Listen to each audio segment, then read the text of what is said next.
Jenkins is a New South Wales Law Society accredited specialist in business law and has more than 15 years' experience working in the Hunter and United Kingdom.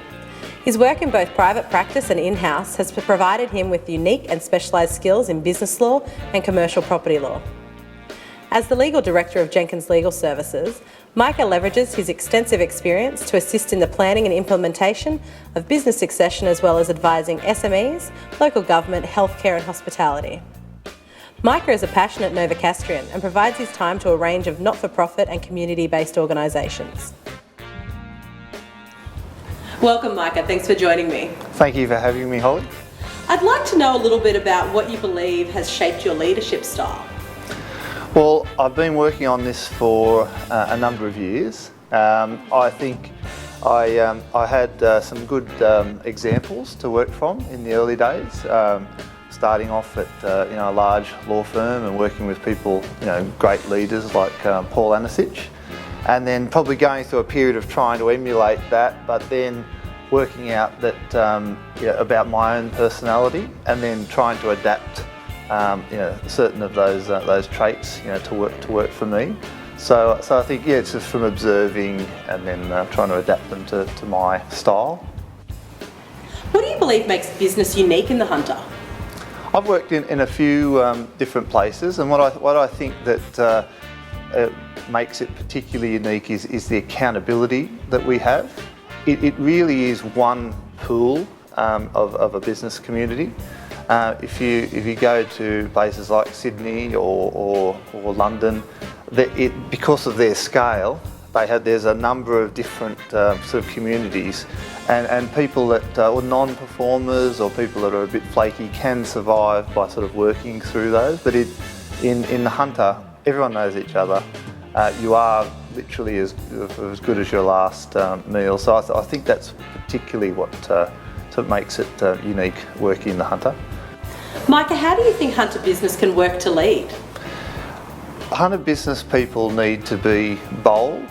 Anyone who has worked outside of Hunter knows that we have strong work ethic, and because we get sort of great opportunities to try new and challenging things in the Hunter, when we go outside, we can shine.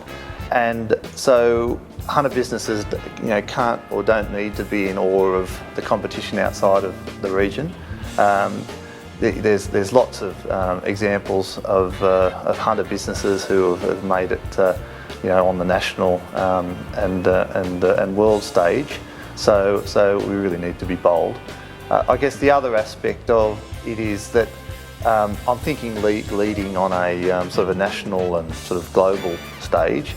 So we need to talk and collaborate together. Those businesses that have already made it on the national and world stage, they need to be listened to and observed by others, and hopefully they will give back to our community. So yes, we really need to collaborate in order to lead on that national and global stage.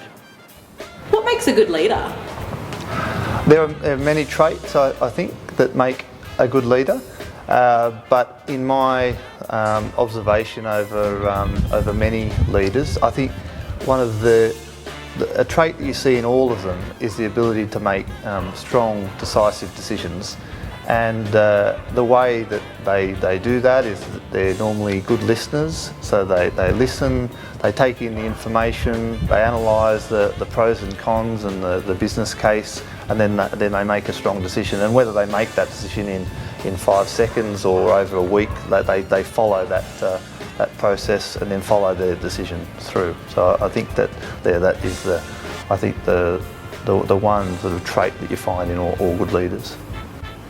And Micah, to finish, what local business person do you find inspiring? Well, I talked about the boldness and taking a local product on a national stage, and so I often think about Kyle Loads. He's a bold leader, and he's into innovation. He's taken a local product. Firstly, his business, Auto Advantage, and then also in himself. And now he's the president of NRMA. So that I think that's just a perfect example of what Novocastrians, and Hunter people can do. The other hunter leader or set of hunter leaders that I find inspiring are some of our leaders in the not-for-profit space. You've got where similarly they've taken their local product and helping people, whether homeless or people with disabilities, in the hunter, and they've developed a great innovative model that the rest of the country has just really latched onto. So you think about Compass, housing and the leaders there, and Life Without Barriers, just as a couple of examples. Fantastic. Thank you so much for your time today, Micah. Thank you for having me, Holly. That was great.